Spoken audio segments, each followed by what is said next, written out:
This is Kerrigan & Company. Are you looking for the perfect holiday gift for the Boston lover on your list? My friends at College Hype can help. My City Gear, powered by College Hype, has a wide array of custom apparel for your favorite townie. Shop for short and long sleeve t-shirts, hoodies, and much more, all in a wide variety of designs. Plus, they have apparel that's specific to Boston, Charlestown, Dorchester, and Southie. Enter code KIM20 at mycitygear.com to get 20% off your entire order. That's promo code KIM20 for 20% off at mycitygear.com. Hey everybody, it's Kim. This edition of Kerrigan & Company includes two of Boston's premier chefs and an unbelievable musician. This is Kerrigan & Company. Kerrigan & Company is here for you. Yes, Kerrigan & Company is here for you. Welcome, everybody, to this edition of Kerrigan & Company. So great to have you with us today, of course, presented by A&B Burger. I want to real quickly update you on a story that we had in an episode a couple of weeks ago. If you remember, we had a guest. His name was Jeff Gross, and Jeff told us about this unbelievable Babe Ruth card that was going to be auctioned off, and we promised that we would tell you how much that card ultimately went for. Now, at the time, Jeff said he thought that the card would go for around $500,000. Well, we've gotten the final tally, and they sold that card for $812,000.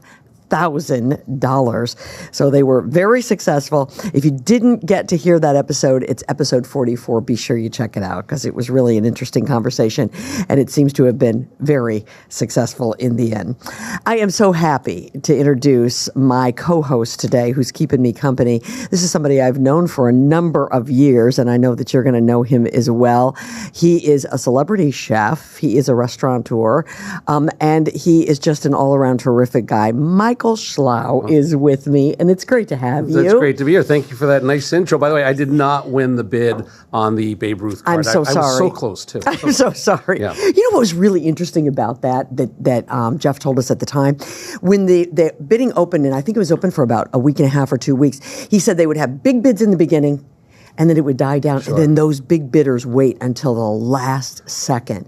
So I think it kind of hung around $500,000, crazy how much money. $1 billion for a while, and then boom, off it went. A lot of money. Yeah. Perfect. Happy holidays for you. Same to you. Same to you. Do you ever get any rest during the holidays? Rest. Or to get a chance to enjoy? Well, I always enjoy everything. I mean, everything I do, I enjoy. I mean, I've got this attitude. I feel like I've always had it, which is no matter what I'm doing, I want to make sure I make the most of it. I don't work because I enjoy it so much. So it's one of those old, find what you love to do and never work a day in your life. So I feel so fortunate that I found my passion and have been able to earn a living from it. So it's all intertwined, my personal, my professional life. It's all one big mixed up jumble. So it's all good and things are great. That's so great. Yeah. I have been here in the Boston area for a long time. You're a chef that I met really early on. And then you were on our Fox show a number of times as well. And I think where I'm going with this is that you've been around for a while. Did you just call me old? No, I did not. And I wanted to make, because I've been around too. So I'm trying to make sure I say this in the proper way. You've been consistent and you've been around and you've had some of the greatest restaurants in this city. Well, thank you. Radius, in my personal opinion, was just one of the greats. Thank you. It was a special place. And it was really a collaboration and a collective of a lot of people, Christopher Myers and S.D. Parsons and the whole team there for years. So, I mean, it wasn't just 1 year. We were able to do it for 15 years and it was a special place. But, you're a special chef and you're a special personality because you've been able to continue. Because I don't think that happens. I think people get really hot and then they go away. But Boston's sort of different. There's a handful of you guys who've been around for a while. Yeah, I mean, some of my best friends, Kenny Oranger and Ming Tsai and Jeremy Sewall, who we're going to have on a little bit later. These are chefs that have been able to stay relevant, I think, by staying curious. Staying a student is really important.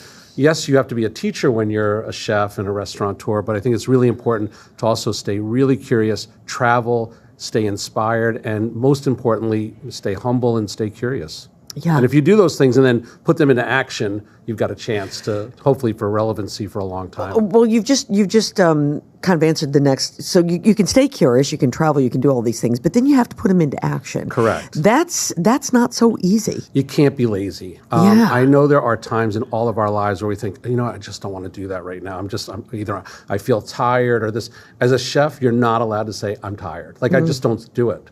I might feel it, but I never articulate it. Maybe in my personal life I might say I'm tired, but not at work. And you just have to find another gear. And most importantly is putting things into action in a smart, practical, pragmatic way.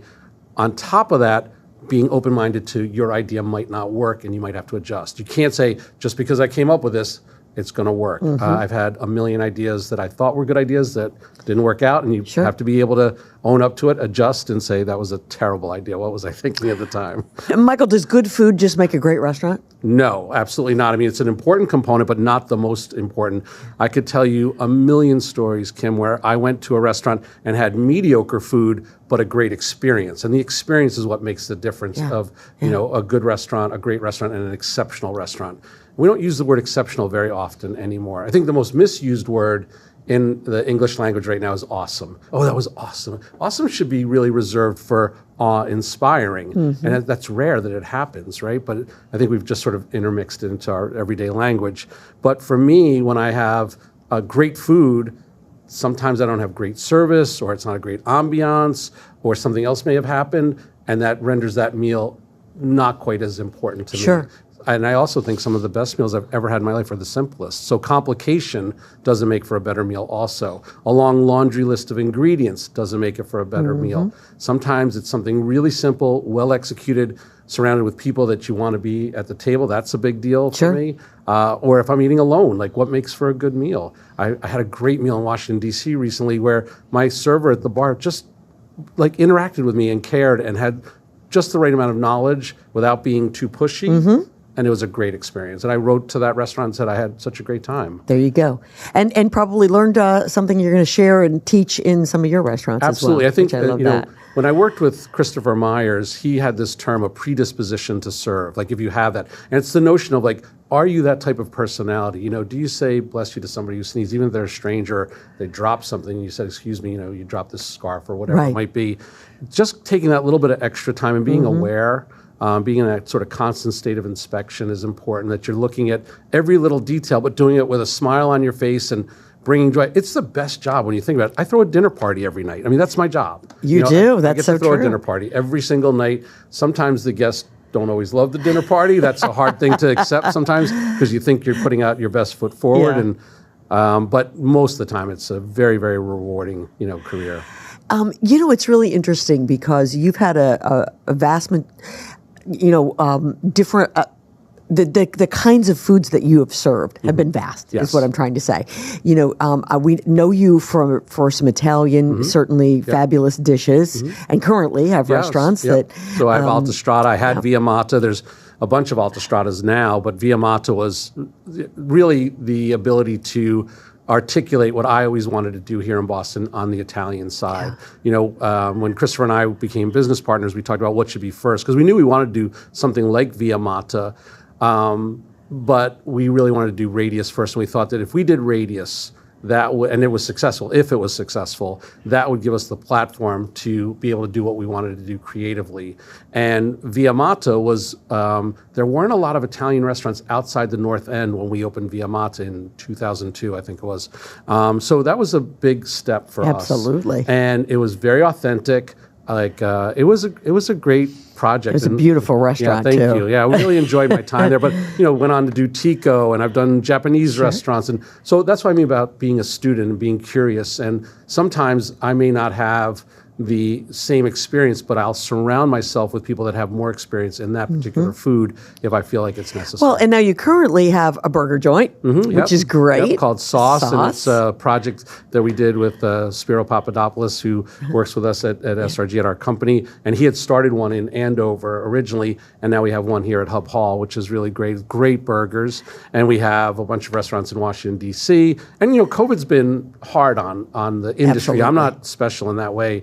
the industry in general has been hit hard. We were 19 restaurants across the country prior to COVID, and we got pretty much wiped out. And so it's a much smaller company now, but it's still the basics, which is take care of the guest and your staff. Yeah. Make sure everybody's having a great experience. Make sure they're in a learning environment, because I think our responsibility is to train and make sure that the next generation is better than we are. So if the next generation of food providers and hospitality providers isn't great, I feel a little bit like that's our responsibility. We have to make sure we're good teachers.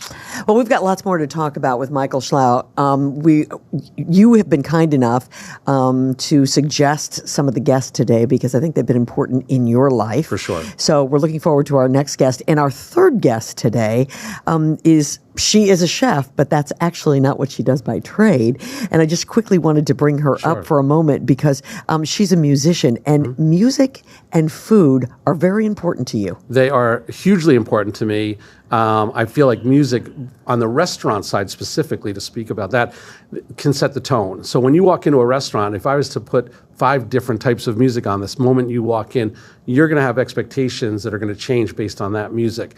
And our third guest, I actually was a huge fan of her music before I ever met her. So it was really cool to get to meet her. And when I found out who she was, I was like, oh my God, I play you in my restaurants all the time. And then we became friends. Absolutely. Well, this is called a tease, folks, because we're not going to tell you who it is yet. No, not yet. But she'll be coming up a little bit later.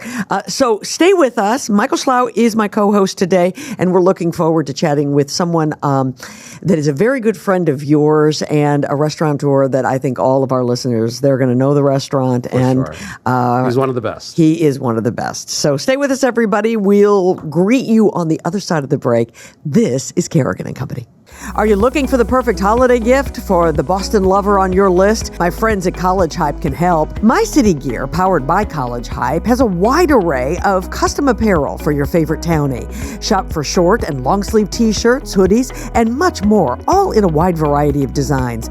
Plus, they have apparel that's specific to Boston, Charlestown, Dorchester, and Southie. Enter code KIM20 at mycitygear.com to get 20% off your entire order. That's promo code KIM20 for 20% off at mycitygear.com. On Sunday, December the 15th, join Boston design, fashion, and creative arts community at Boston Park Plaza for the 2nd annual Runway Ball to benefit St. Jude, New England.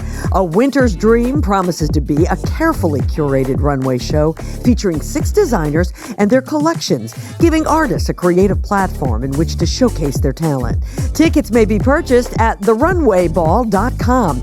As a special offer, my friends at Boston Man Magazine are offering $50 off per ticket. Just enter the code KIM50 at the checkout for that incredible deal.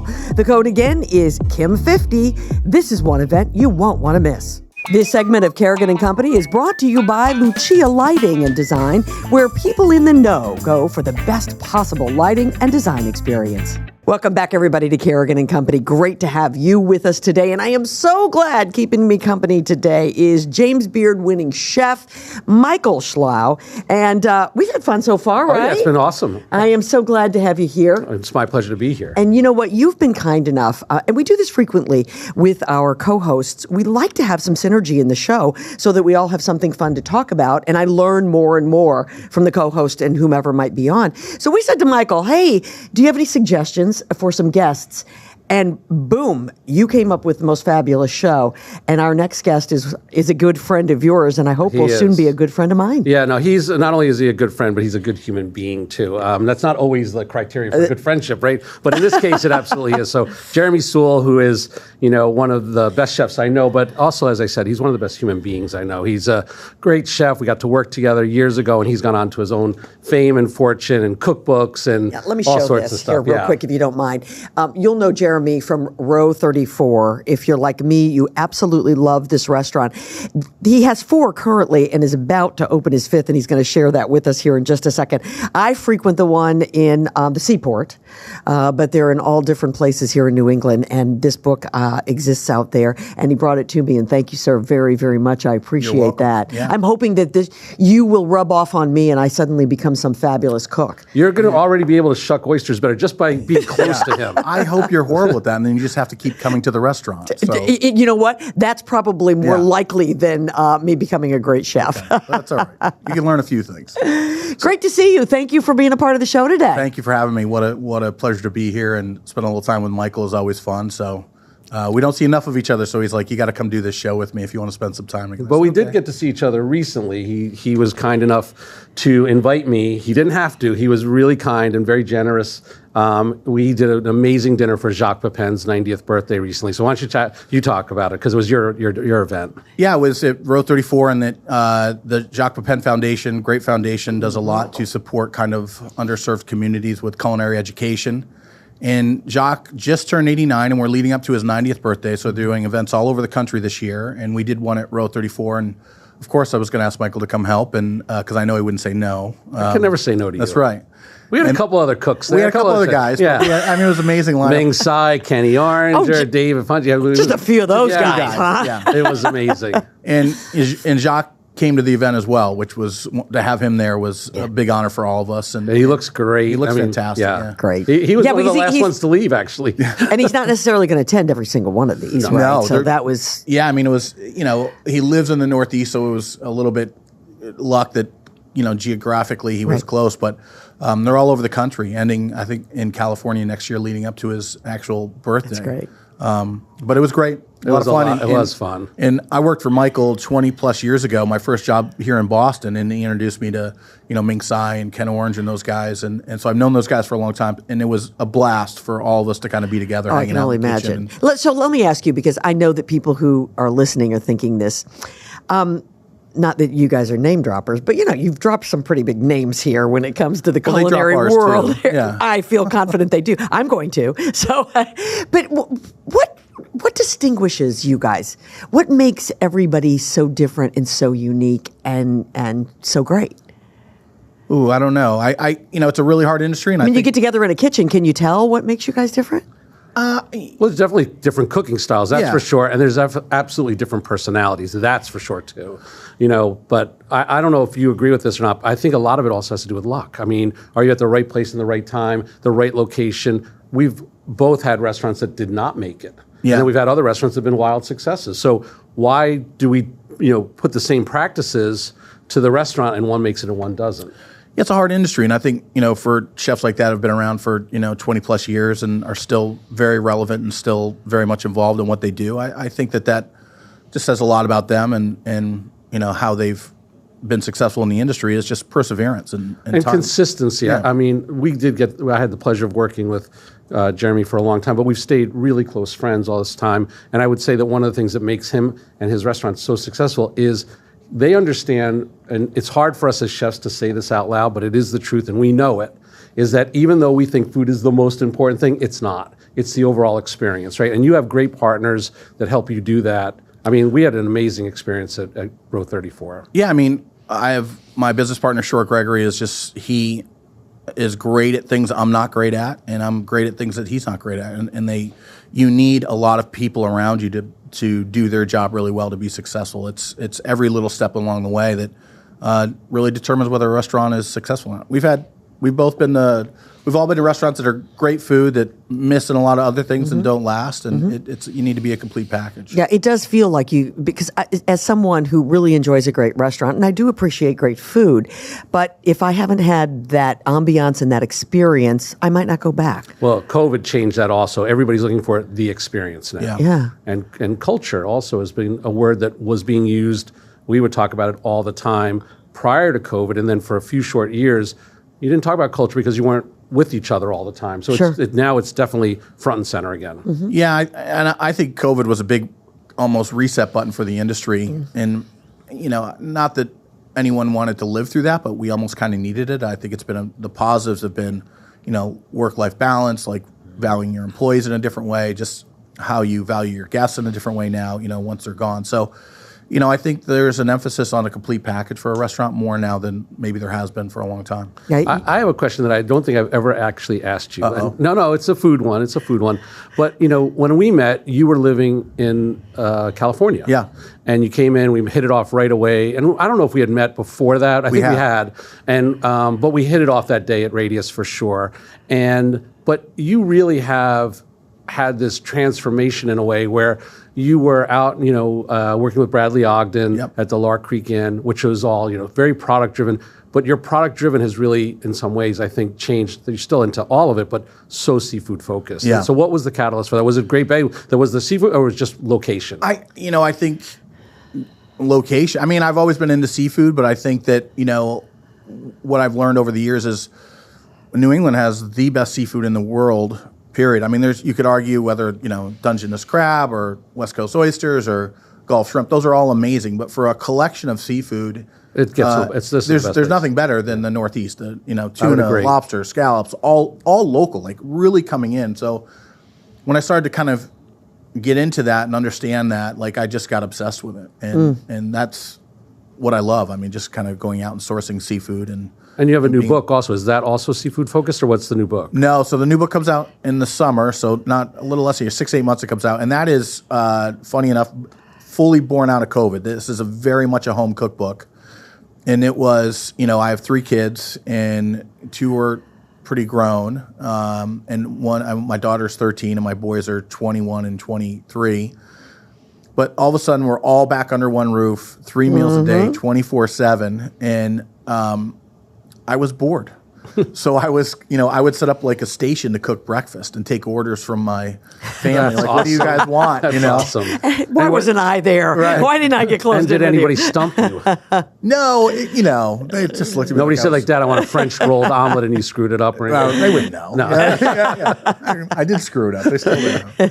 But it was just, I think that we were all looking for something to kind of fill that time, fill that gap, feel engaged. Yeah. So my next cookbook is very much home cooking. There's pancake recipes in there, and there's lasagna recipe and things that you do at home. There's great pictures of me making dumplings with my daughter, and then we have our friends over, and we're all making pizza, and it's still a little bit chefy here and there because I couldn't help myself, but it's really about like, hey, I wrote this book for my sisters who love to cook and my friends. But Jeremy, it's a little off brand for you, because we know you for seafood.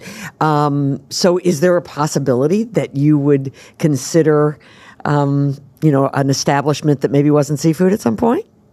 I consider it all the time. Do you? But I'm smart enough not to. But I have lots of great ideas that kind of come and go. And, I think we do row 34 really well. And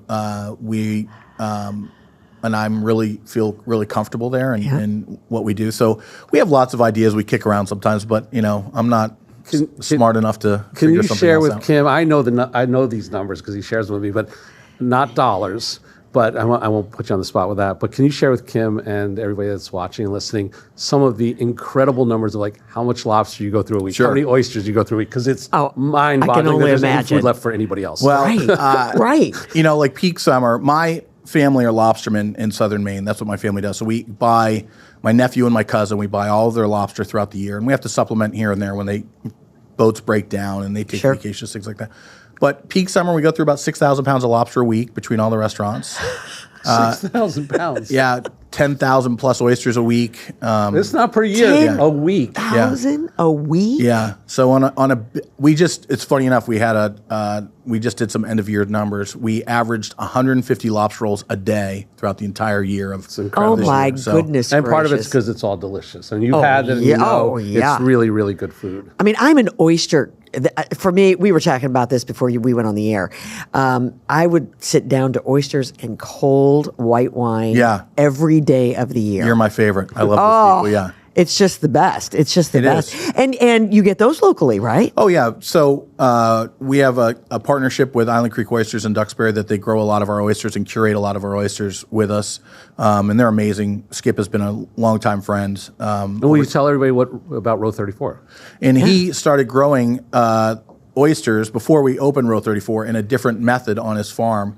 And usually the Island Creek oysters are grown to a certain size and they're planted on the bottom, and you go back a year later and hopefully you can find them. Right. The Row 34 oyster is grown in cages. Their entire life spent in different size cages, and they get moved around. And when he started it, he has all these lines of cages in the bay, in the water, and the last row was Row 34. So that's how the name came, was the last row, where he started growing these very particular oysters that way. was in row 34. That's a fabulous story. And well, there's lots of row 34s now. There's lots of many different rows of oysters now, but that's how it kind of started. That's how it And then we started. named the restaurant after it. So Yeah, absolutely. Are you always looking for it? I mean, there's so many different ways to. Originally, of course, I thought you just eat oysters raw. You shuck them and that's it. Now, of course, creative individuals like you have come up with all these different ways. Oh yeah, however I could sell them is Yeah. the way is the way I'll make them. And what's your favorite way to eat them? Yeah, what's your favorite? I love them raw. I mean, it's just hard Yeah, to me too. beautiful oyster, a little Yeah. lemon on it. Yeah. Like, it's just hard to beat. Exactly. Although take it on the half shell on the grill. Those are great. That's that's pretty a little good. bit of seasoned butter on there. Yeah. It's all great. Oyster's like a pretty amazing thing that it's meant to be celebrated and eat it however you like. It does feel celebratory to have oysters, Yeah. I'm a huge fan as well, and he has the best. I did want to ask you another question, not to put you on the spot about oysters though, because we have so many amazing varieties here. Do you bring West Coast in still or no? Yeah, I do. And more this time of year in the winter when some of the other oyster farmers have slowed down or shut down for the winter, we bring in stuff from the West Coast. I have great friends. I lived in Northern California, Hog Island oysters in Tamales Bay. They're great. Great. I mean, it's just my incredible West Coast oyster. We'll bring them in this time of year. Hama Hama up in the Hood Canal in Washington State, the James family. I've been to that farm a bunch of times, both those farms. But if you're up in, you're kind of northwest of Seattle in this farm, it's kind of feels like you're in the middle of nowhere. And a very different oyster. So the West Coast have definitely a different flavor Deeper profile. Really? Yeah. Yeah. So every oyster grown on the East Coast is the same species. It's the same oyster, but how they're grown and where they're grown kind of make them taste different. And on the West Coast, they grow a couple different kinds of oyster. And it's kind Are of they like, meaty? Yes. Yeah. Okay. We Yeah. say they have this, and this doesn't sound good, but it's true. It's like an eyeball quality. They're these Yeah, that doesn't sound good at all. deep, thick. Don't put that on the dense- menu. Yeah, no. But they're No, but I understand what you're saying. but they're great, and it's just this time of year. They're water's cold. They're beautiful. Yeah. Awesome. That's great. Hey, 2025 just around the corner. Couple of things happening. You said you got a book. Yes. Got a little something else going on. Yeah, we're opening another row 34. Fantastic. Well, we'll see. It seems like a good idea, but It's a great idea. so It is. we had pre-COVID, we were in Kenmore Square and lost the restaurant there during COVID, and we got that space back in the Hotel Commonwealth. Yeah. So we're super excited to kind of go back there, and that is where my very first job in Boston was, in that restaurant, working for Michael 20 plus years ago. Yeah. So my third time in that space.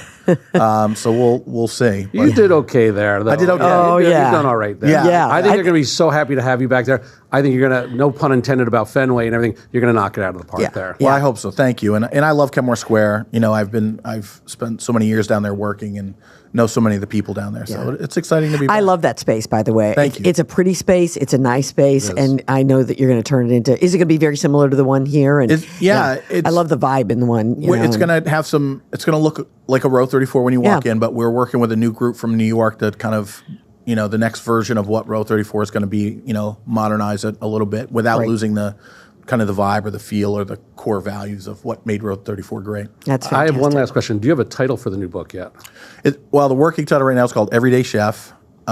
Is the main title. Subtitle is Recipes for Friends and Family. Awesome. And Aaron Murray wrote it with me again, and Michael Harlan Turkel was a photographer again, and that's my fourth book.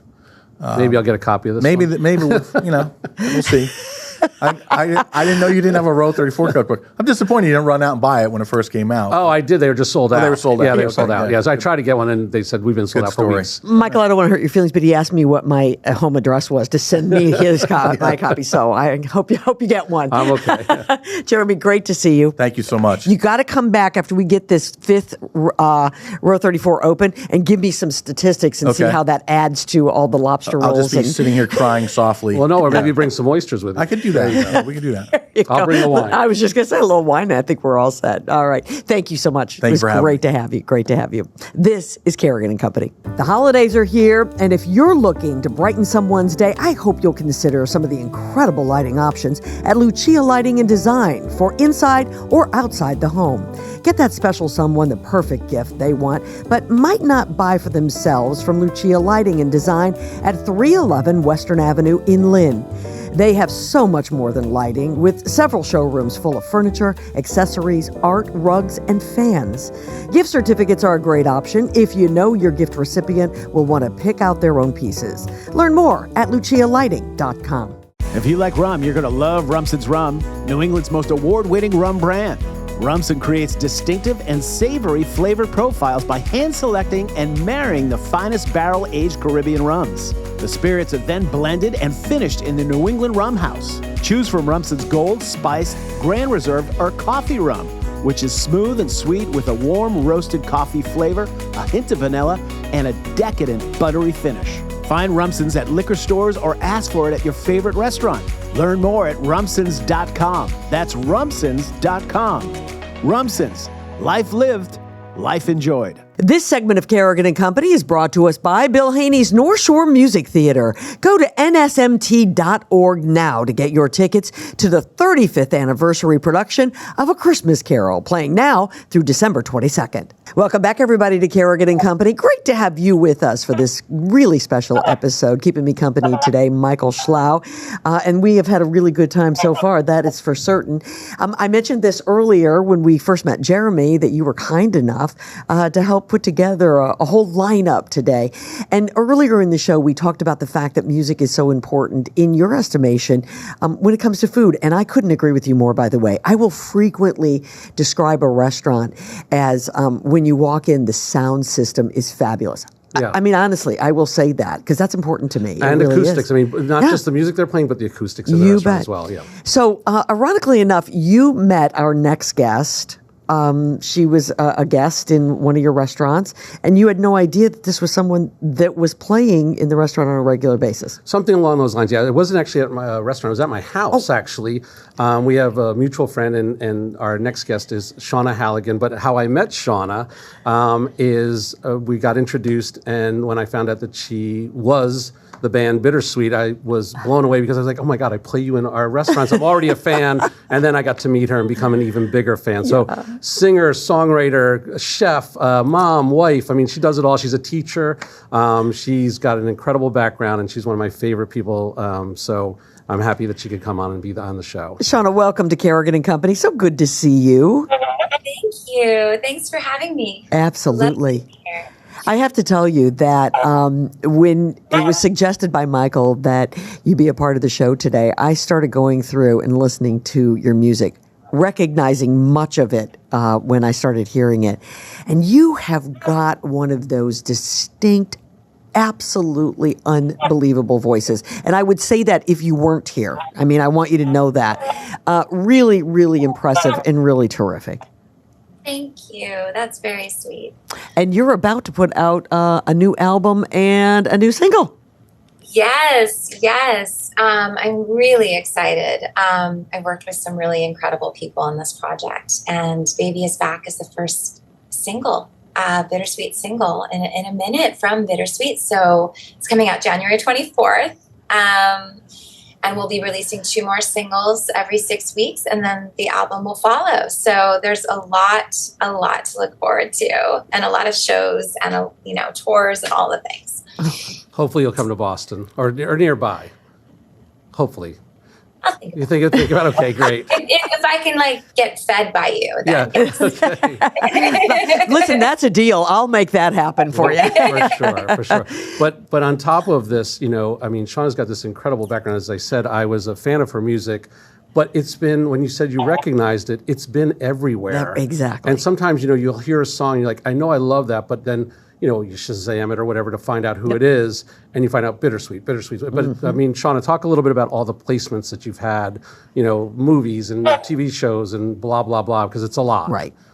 Yeah, it's interesting. When Bittersweet first came out, it was kind of the very beginning of the new radio for bands was music placement. We were really at the forefront of that. And that was kind of the way everybody was discovering us, was we were getting placed in every, hundreds of television shows and movie trailers and films, and a lot in the fashion world, like Devil Wears Prada and Sex and the City and Nina Ricci and Victoria's Secret. And it was a very exciting moment, because when we started to tour, because we weren't a major label band. We were an indie band. Every time we toured, the audience were just getting bigger and bigger and bigger. And we couldn't figure out, like, how are they finding out about us? And it was through the scenes in this movie or this TV show or this ad. So it was an incredible way for us to break through, an untraditional way at that time. And, since now, because it didn't used to be cool, actually, to be affiliated with those kinds of things prior to that. I didn't know that. It was a bit like sell out, are you an artist or are you an advertisement? And then it just became cool. And it became like everybody wanted to hop on that train because it was a wonderful way for people to discover you. Yeah. You owned a little bit more of your project as well. Yeah, we were very blessed. And it was quite funny because there was a period of time there where I was being asked to write, for various projects. And I'd get a brief. And on the brief, it would say, I want this to sound like Bittersweet. And I'm like, well, I am bittersweet. They didn't want to pay us much at the time. They're like, let's get a Bittersweet, copycat. I'm like, you hired the wrong person for that. You have the original, right? Yeah, it was exactly. a really fun time. Talk a little bit about where, music started in your life, because I think probably a lot of people don't know.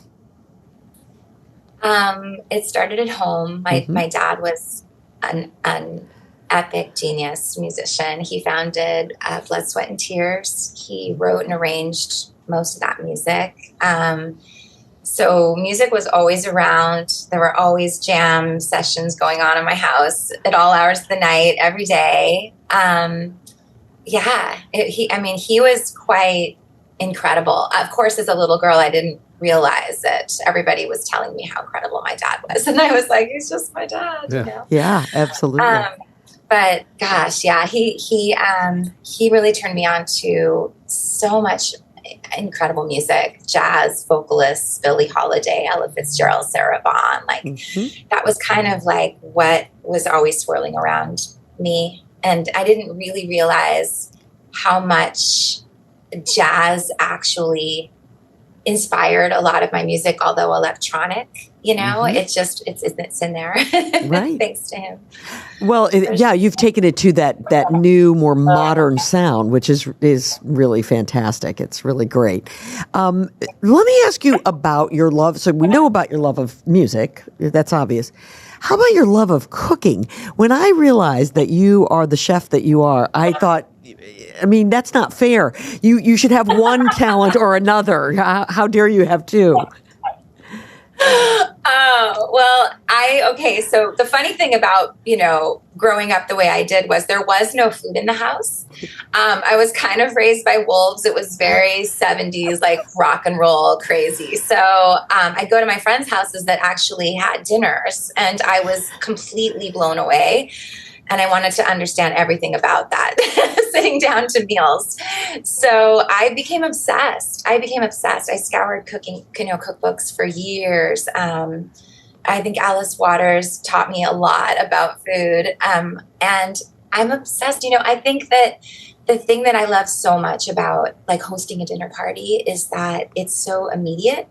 I can have everybody around that I want. I can curate the menu, make something beautiful, bring everybody together, and it can all happen that day.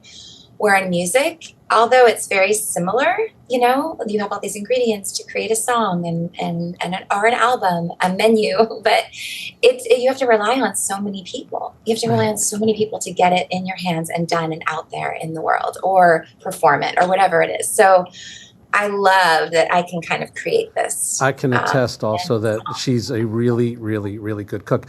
The very first time that we ever got to meet, she said, would it be okay if I made a course? I was going to do a dinner party, and we had this mutual friend. And I said, yeah, we'll come on over. You can cook. And she made this. I know exactly what it was. It was this cauliflower pureed soup that was so delicious that I said, I'm going to steal this and I'm going to serve it at Radius this week. And it ended up at Radius. It was that good. And I don't say that to, because she's sitting here. She's very talented. But also, I think the other part about the food tasting so delicious, she's got a visual, she has an eye for what is going to make you go crazy before you ever get to taste it. So when you see the pictures of her table, they're really beautiful.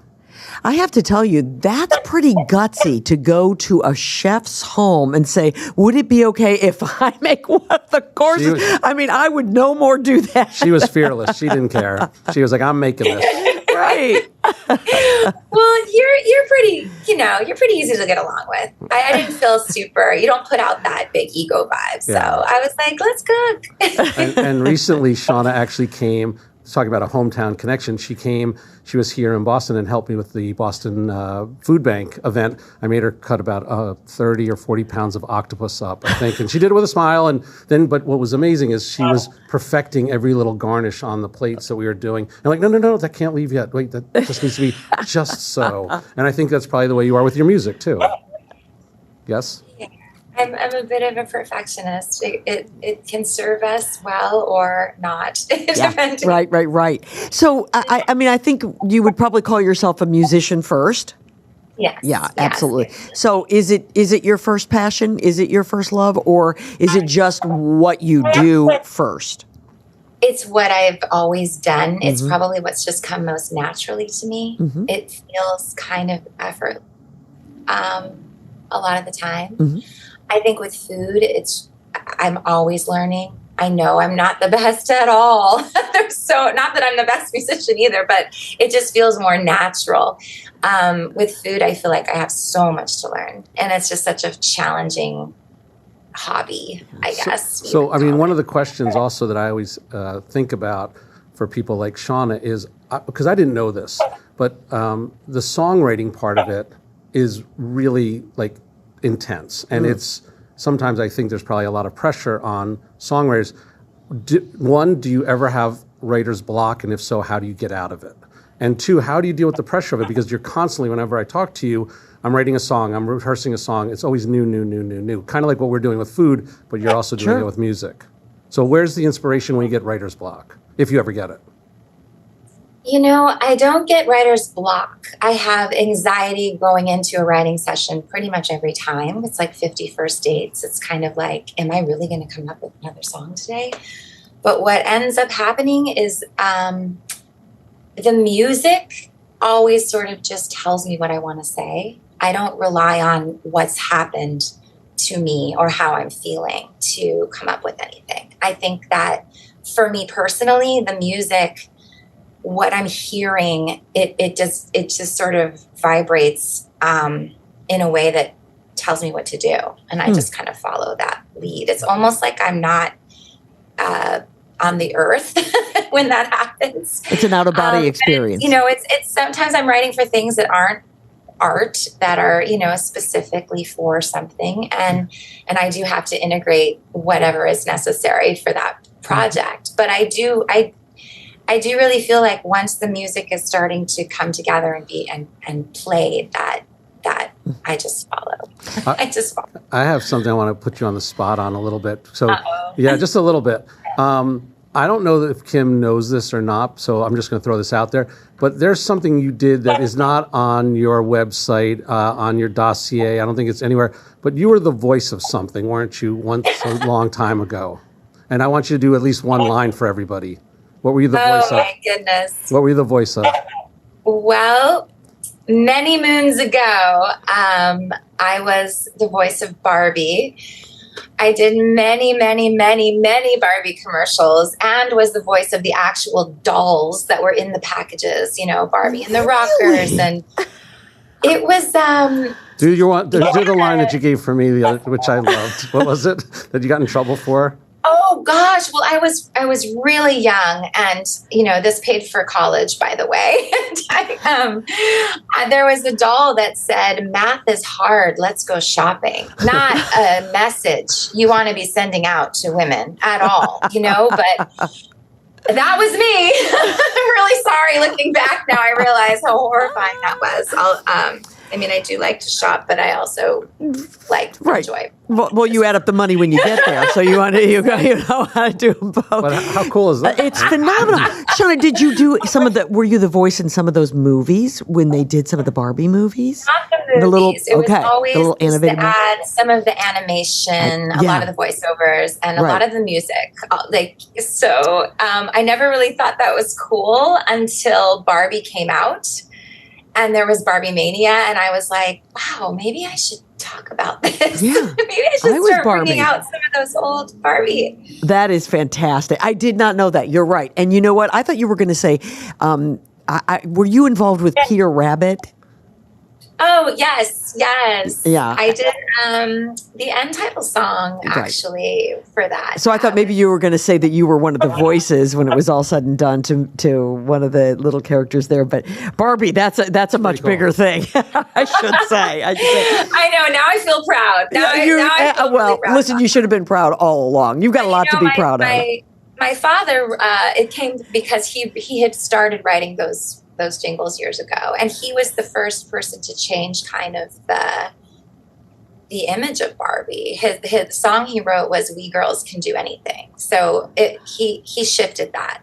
I love it. That's fantastic. Yeah. Love Very it. cool. Yeah, you were the beginning of the Barbie revolution. That's for sure.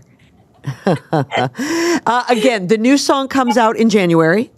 January 24th, Baby is back. Baby is back. We love it. Bittersweet. And then the album, we'll start to see, you said, releases, and then the album comes out later in the year. Yes, absolutely. Okay. So definitely follow all the socials. Yep. I mean, Shana Halligan, Bittersweet Music, OFC, and you'll be able to, see all the good news. It sounds terrific. It's great to see you. Thank you so much for being a part of the show. I'm so glad we met. Thank you. If you're in the Boston area, would love to get an opportunity to meet you in person. Absolutely. May I ask Michael one quick question? Sure. She's turning the table on you now. I was not the voice of Ken, no. Michael, what dish would you pair with Baby is Back? Oh, that's a great question. I'm going to go with. love this. It's definitely got to be a pasta dish, and I'm going to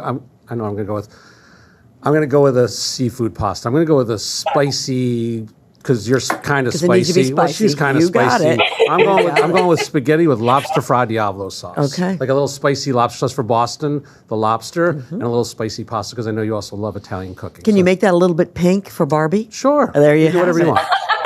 Perfect. Baby is back. Wow. Shauna, thanks so much. Thanks for being a part of the show. Thanks so much. All Bye. right.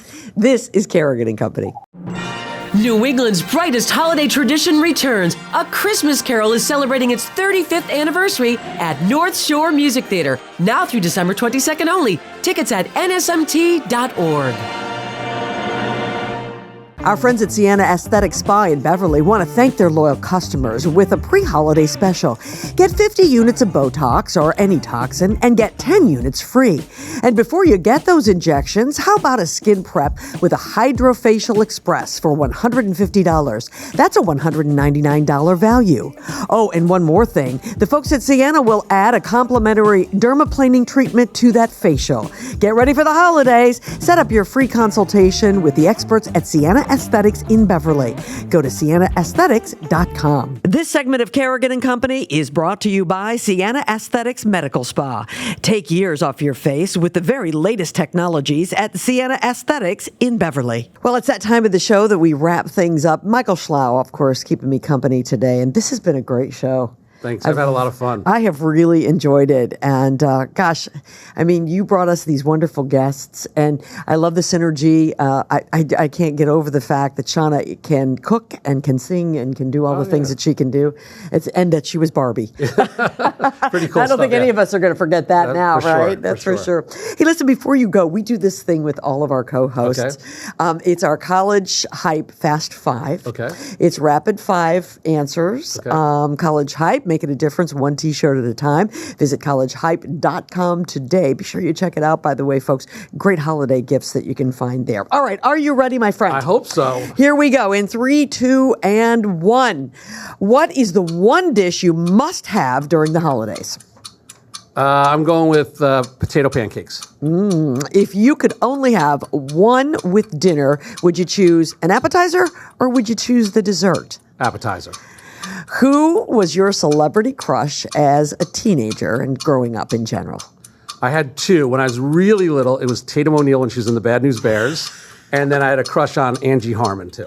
Oh, You had good crushes. Those are good. What TV shows are you currently watching and you would maybe recommend? I'm not a big TV guy, Yeah. but I am addicted right now to Shrinking with Jason Segel and Harrison Ford on Apple TV. All right. And finally, since you are sort of from the world of spice, do you have a favorite Spice Girl?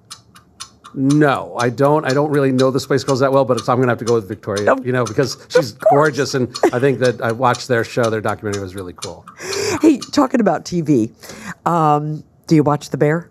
I do watch I mean, The I know Bear. everybody asks you that, but do you watch it? I do watch The Bear, and there's been certain episodes that just put me completely as if I'm at work. Yeah. And then there's other ones that are inspiring and that I really, really loved. I love the one where Cousin gets it, where he's at that restaurant, that 3 Michelin star restaurant, and he's got this moment where, boom, he gets it. Yeah. And for me, that was one of the best moments in the series. But I really enjoy it, and I enjoy what they're trying to do there. I wish that it's funny, because the one thing I will say, they could tone it down a little bit. There was one where all they did for the entire episode was curse at each other and fight. And that's not what the kitchens are like today. Well, that's what I was going to ask you. I mean, as a chef and as a restaurateur, I mean, are they depicting, some reality there? Well, in the highest end restaurants, and all restaurants, I can't just say high end, there is obviously intensity and there's pressure in every kitchen. It doesn't matter if you're in a diner or a 3 Michelin star restaurant. There's pressure to get food out quickly for the guests, obviously. But I came from restaurants that were chefs that were yellers and screamers and throw stuff at you. And I will say that today, that is definitely not the norm. It's much more about teaching. There's no cursing in my kitchens, for example. You have to learn how to speak to each other. And I grew up in a place where if you weren't cursing, you probably weren't talking.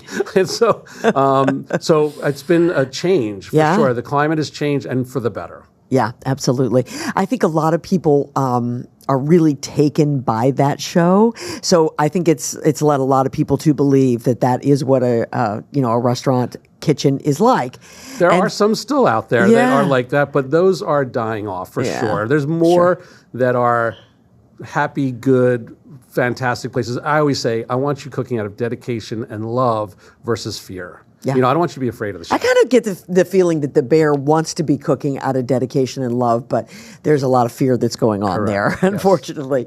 Our sponsor, obviously, College Hype. They always want to make sure that our participants leave with a College Hype t-shirt. Thank you. That is for you, sir. Thank I will you wear it very with much. pride. Fantastic. Listen, this has been so much fun. Thank you. It's been my pleasure. Thank you for having me on. Oh, thank you for being a part of the show. I hope you'll come back. I would love to. That would be terrific, and I hope you have a great holiday season. I'll bring the wine next time. Wine and oysters. Both. I'll bring it all. Yep. And the potato pancakes, right? Yeah, that'd be great. That'd be great. I hope you get some time off, though, and enjoy the holiday season for Same sure. to you. All Same right, to Michael, thanks so much. And thanks to all of you for being with us. We're so glad that you were here.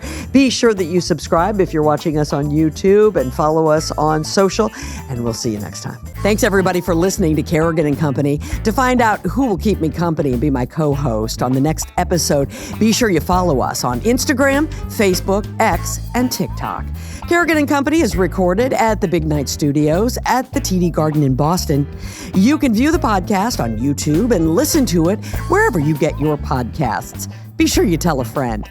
The executive producer of Kerrigan & Company is David Thompson. Our engineer is Peter Hurley, and our social media managers are Grace Kerrigan, Colby Thompson, and Riley Thompson.